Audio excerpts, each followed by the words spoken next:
All right, let's get right into it on wrestling this week. This is WrestleMania weekend. We're not screwing around. We're getting right to it. And when I tell you that wrestling on Barstool doesn't screw around, I don't get the ninth guy on the card in Paducah. All right.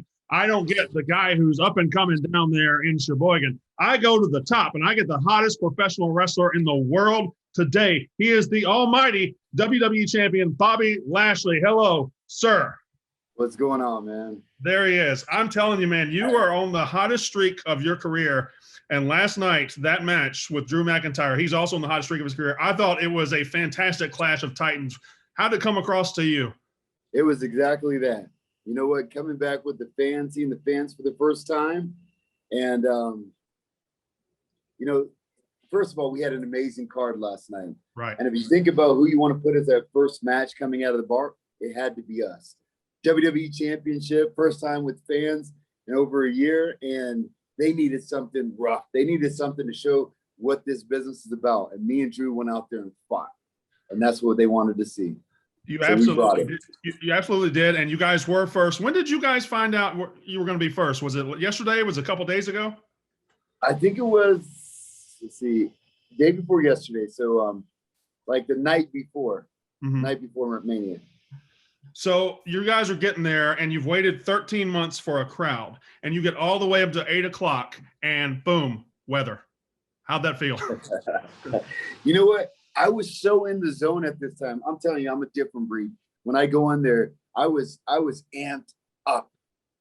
When we walked out on the stage and everybody was out there, if you watch back at some of that video, everybody was trying to stay still, but the crowd was like so hyped. Guys were like, guys that weren't even wrestling yesterday, they were jumping up and down like, oh man, I couldn't wait. So the adrenaline level was just on a whole different. I was just amped completely. And then we went back to the back. When we went back to the back, they said delay. I was like, I don't know what to do with all of this. I started doing sprints down the hallway. I'm doing push-ups. I'm shadow boxing. I was like, man, there's no way they're going to stop this. We're going out there. And I told them, I said, if nothing else, just put me and Drew out there. We'll punch each other in the face until somebody goes down. This show is going to happen. So you guys did have a delay of about 40 minutes, but you did go first, and it looked like there was no ill effects of the delay. You guys picked up right where you left off. When you got in the ring, was there any, we got to work through this, or you just felt natural? Well, there was a little bit, because it was almost to the point where I was like, man, I don't even want to start yet. Right. These guys are so intense. The crowd's so hyped. People are not even sitting down at this time.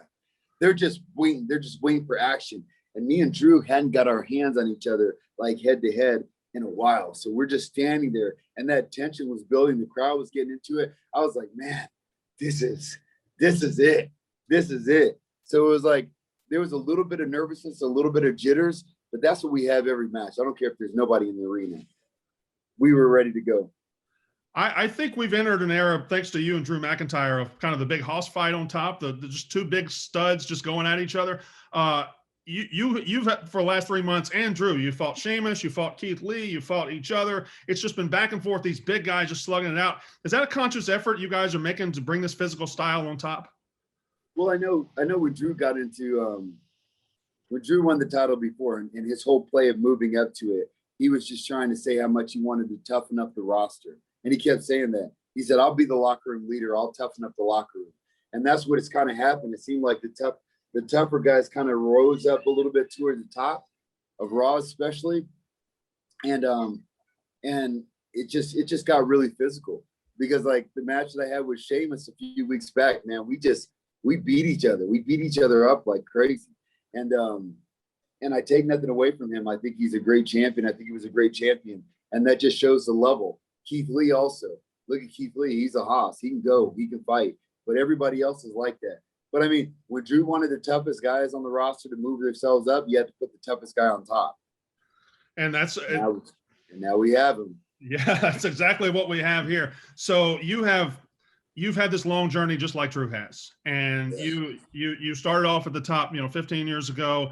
You kind of your road got a little longer, but you came back, and yesterday you were in the main event of WrestleMania fighting for the championship and retaining. What personally was it like to be on that stage in that moment, knowing that this was 2 decades in the making? You know, that's crazy. It is. But you know what? The thing is that when you say it, it resonates with me. Right. If you didn't say it, I wouldn't think it. Because the whole time, man, I told us I've been living a dream, man. I've been living a dream this entire time. When I first had my birth in the WWE, when I first made my debut on SmackDown, all these things I've just been living the dream. And I've been working like crazy the whole time. And I enjoyed the journey. I enjoyed the working. I enjoyed like each time, like making myself better and making in the whole time I was going along, I said, you know what? I have what it takes to be a champion. And I'm okay that it's going to come. And I'm not going to force it. And if I would have got it before, if I would have got it in my first run, I think it would have been a little premature. Since then, I've matured a little bit. I've matured both mentally and physically. And I've learned so much more about the game. And my game has just been kind of like evolving and evolving. And I think right now I'm at the point where everything's coming together perfect. So I think right now it was a perfect time. It's a perfect time for me. It certainly, you've reached a level over the last couple of months that has been higher than anything that I've ever seen so far. When did you start feeling momentum? I know you and MVP and Hurt Business got together last year. When did you start feeling this momentum? Like, okay, this could go to the top. Well, when I first came in, I was ready. When I first debuted, I was ready. The crowd went crazy down in New Orleans when I made my debut. And I was like, all right, give me the ball. I'm ready to run with it. And then they were like, here's the ball. No, you don't get it anymore. Here's half of the ball. But there was something that I was told. It was like, you know what? This is a different day and age. Of course, you can beat people up. We know that. But humble yourself and just have fun for a little while. This crowd wants to see fun. Yeah. This society today wants to see fun. We're going to make you feel as uncomfortable as we can in the ring until we let you just release yourself. And that's what I needed. I think I really needed in my career because I'm a soldier. I came from a military background. My dad was a drill sergeant. So everything was so, rigid. Stay focused, keep your head down, and keep driving forward. That's the military model, and that's the same wrestling model, amateur wrestling model. So that's how I've been my entire life. And I think Vince and several other people told me, look, man, shake that off, let it loose, have fun, just let loose. And that's what I started doing. Yes, the character of the Almighty is a little tougher and everything like that, but I have fun with it. I have extreme amounts of confidence walking down there. And when I start feeling that confidence, when I came out of the curtain, coming out of the curtain, I just stand there. Right. I feel it. And when I started feeling it, the crowd felt it. And when the crowd felt it, the guys in the back started feeling it. And the guys that I was competing against started feeling it. And at that point, everybody knew, this is finally happening. That guy that we have submerged and held down this entire time has actually broken out of the shackles. And now he's going to do some crazy stuff. And who's going to stop him? Well, that remains the question. I don't know the answer to that. I'd like to throw a theory by you. I've had this theory for a while. Okay. Let's do it. Bear with me. The theory is called wrestlers in suits. Wrestlers look incredible in suits. And if you want to break through to the final level of your career, if you want to unlock the key, put a wrestler in a suit and have him stand there. I think you're a very good example of the wrestlers in suits theory. Well, you know what? The reason why that was a big part of the Hurt Business. And if you look at it, if you look at the show now, how many suits have you seen pop out? Yes. Everybody's been like, we just sat back and laughed. But it's a good thing because we're superstars. You don't come to the building wearing sweats and torn up T-shirts because the fans look at you, they're like, wait a minute, that's the superstar? Yeah. No, you see me, I come clean every single time. I put on some of my nicest suits. I'm getting tailored suits fitted to me. I'm coming out with a stroke of confidence, but that's needed because we need to let them know that we're not just wrestlers. We're superstars, and that's important. Perception's a lot of the game. No, you present yourself like a big deal. And absolutely, if you present yourself like a big deal, then you're a big deal. Me and my dad was a crackhead. That's why I'm a podcaster. And I dress like a podcaster. I'll never be anything. But if I started getting in suits, I think I can make it where you are. There you go. That's half the battle. Well, I want to ask a couple more questions. I thank you for this time. MVP. I mean, you can't really tell the story of Bobby Lashley in 2021 without also telling the story of MVP. How awesome has it been being beside that guy? You have to Sometimes you have to believe in somebody else's belief in you. Right. Okay. And I say that all the time. He's a good friend of mine. And there's times when we go back in the back and I just look back at him. He's like, man, like he's that voice that's on your shoulder that's telling you, without saying any cuss words, forget this. You need to get and take what you deserve. Mm-hmm. You know, and he wasn't gonna just sit back and allow me to say, okay, you know, I'm just having fun here. You know, it's good to be back. Let's go maybe win the title here. Maybe just have fun here. He's like, man, there's no way you should be there. You should be on top. And if you haven't been there yet, listen to all the people that are talking. Post something online any point in time. So I posted something. He was like, look at the comments. Yeah. Bobby and Brock, you should be a world champion. You should be a world champion. He said, why don't you believe them? I said, I do believe them. But you're not doing anything about it. Ruffle some feathers, hurt some people. And that's what we started doing. Take what you want. That's a life lesson. That's a life lesson that I've learned. And I like to pass on, especially to my kids. Sometimes you just got to take what you want and what you need. It really and what is you an deserve. Awesome it's an awesome. I'm sorry. I was just telling you it was an awesome story. Yes. But you got the title, I believe, 5 weeks ago, and WrestleMania last night. Which of those moments kind of stick out in your head? Is it 6 of one, half dozen of the other? It is. Because it's WrestleMania, so you can't say anything about that. And to defeat Drew at WrestleMania, that's two enormous feats. But at the same time, man, and I'm gonna give props to another person because that's just what I do. The Miz. Right. Friggin' incredible. If you don't like The Miz, that's a jealousy on your part. Because Miz is an incredible person. I mean, the match that he put together last night with Bad Bunny, phenomenal. I said this last week. The Miz gave you had a match with you for the title and made you look like $1 trillion. And last night got in the ring with somebody who's never wrestled and made him look like $1 trillion. That's incredible. That's incredible. The way that he did it and the way that I won it from him, I couldn't think of a better way. Right. Like sometimes, you know, the crowd, the marks or something like that go through and they have like fantasy bookings of things that they want to happen here or there. And then we have a writing team and then all of these different things that come into play. But the way that it went down for me was incredible. Like, because it was like that whole thing. Here you go, take it away. Here you go, take it away. Here you go, take it away. And then it got to the point where everybody was like, at the end of the show, because the ratings did great. Because they were like, is Miz going to actually get away with this? And Miz had everybody believing that he was going to be able to get away with it. He's that good. And that's what people have to understand is that right now on the roster of wrestling across the board, our roster is insane. We have guys that are sitting back that didn't even get highlighted right now that could be in main event matches in WrestleMania, that will be in main event matches in WrestleMania for the years to come. We have some guys that are sitting back there in the locker room that did not even get a match at WrestleMania that will, I guarantee you, be a main event match in WrestleMania in the years to come. And I can start listing off names from Ali's to the Ricochets to the Eliases to I mean, Sheamus has a match with Sheamus, and there's so many different guys out there right now. This is an incredible time to be a wrestling fan because of the amount of talent that we have. I said the exact same thing earlier. I said last night you had Cesaro and Seth Rollins in a match that was 4th or 5th from the top, that it was very good. And they are two of the best wrestlers in the entire world.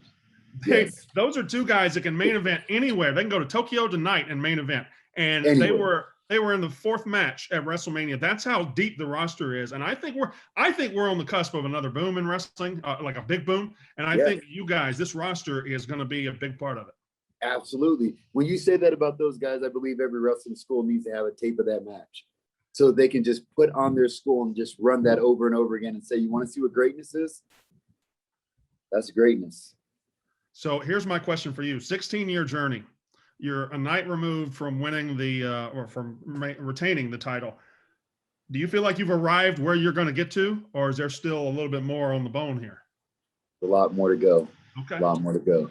I mean, I'm at the highest point that I've ever been in my career, absolutely, without a doubt. But I'm not done yet.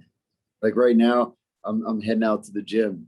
You know, I got a little bumps and bruises here. I'm about to hit to the gym, do a little cardio. I might get a little shake loose and get ready for the show tomorrow, because we have Raw tomorrow. It doesn't stop for me. And there are some goals that I have, you know what? And then across the board, you know what? There's some people, I never want to call out anybody because that's not what I do. I'm a champion right now. And I got to say that right now, that second place spot on the Raw roster is an incredible spot. Mm-hmm. It's an incredible spot because the number one guy is so great. But at the same token, there's one thing that I was kind of thinking about yesterday. I was like, you know what? Last year, somebody got beat by Drew in under 5 minutes. Mm-hmm. This year, I put Drew to sleep. Right. So if there's any questions on that one, those questions are answered. But there's a lot of other people on this roster right now that I want to have those big matches with. I'd like to be able to main event a WrestleMania again. I would like to be able to win a tag team title eventually in my career.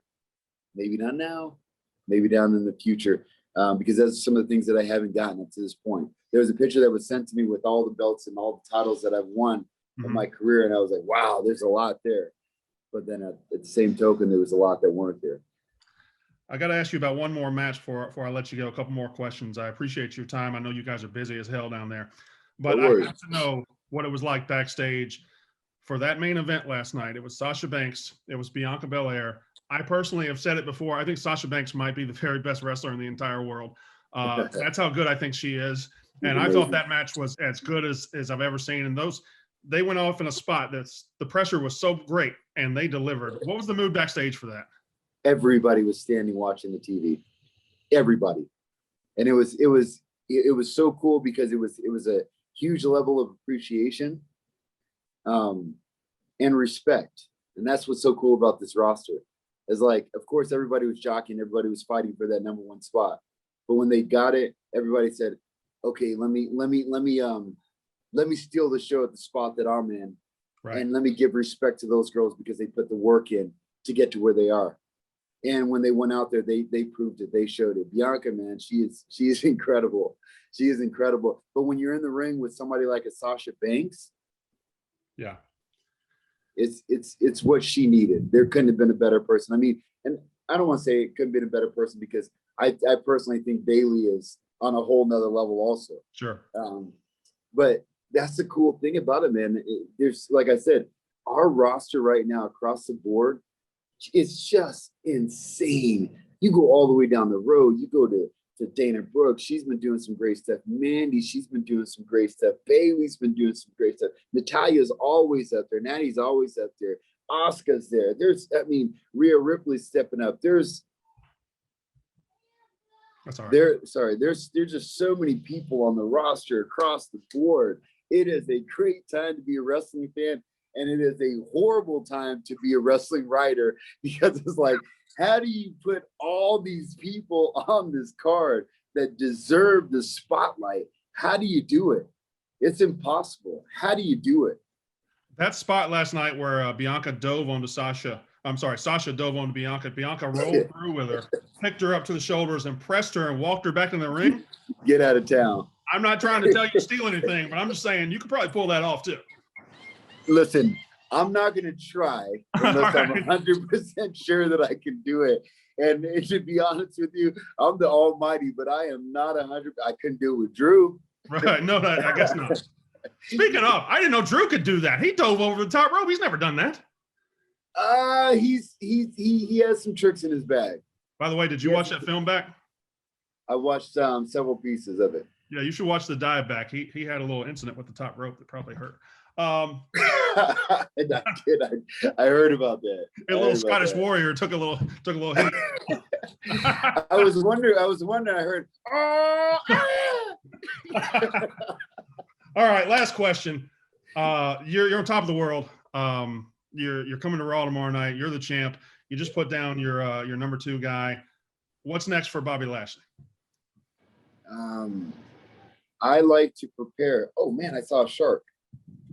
That was awesome. Well, that's a humble brag that you're looking at the ocean. Yeah. I'm sitting here looking at a residential street in New Jersey. Okay, thanks. I just saw a shark in the water. So what's next for me? It's I never stop, man. I never stop. It's never stop, never days off. I love to train, man. I absolutely love to train. It's not something that I just say, or it's something that I do. And like I said, I got a treadmill in my dining room. So when I walk down the stairs of my house, that's the first thing that I see. I get out there and put in the work, and I'm not afraid of the work. I love to work. I love to prepare. But you know what? I am going to still prepare, but I'm not just going to let anybody step up and say, all right, I want a title shot. Listen, I've had a busy year. I put in a lot of work. The Almighty needs to take an almighty rest. And I think I might go and hit a vacation spot somewhere and sit on the beach for a few days. And it sounds like you're in a vacation spot.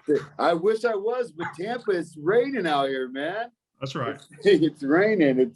It's kind of miserable out here. I mean, I got a nice balcony view over the ocean, but it's raining. I have a treadmill in my dining room too. It's just a conveyor belt to get the food from the kitchen table. Whatever works, man. Hey man, you're the best. I've really watched your path the last couple of months and thought, wow, this is really something special. Drew too, and I know the top of the card is in safe hands this coming year and years to come. Bobby Lashley, you're the best. I appreciate it, man. Man, thank you. I appreciate you always. All right, that's Rasslin.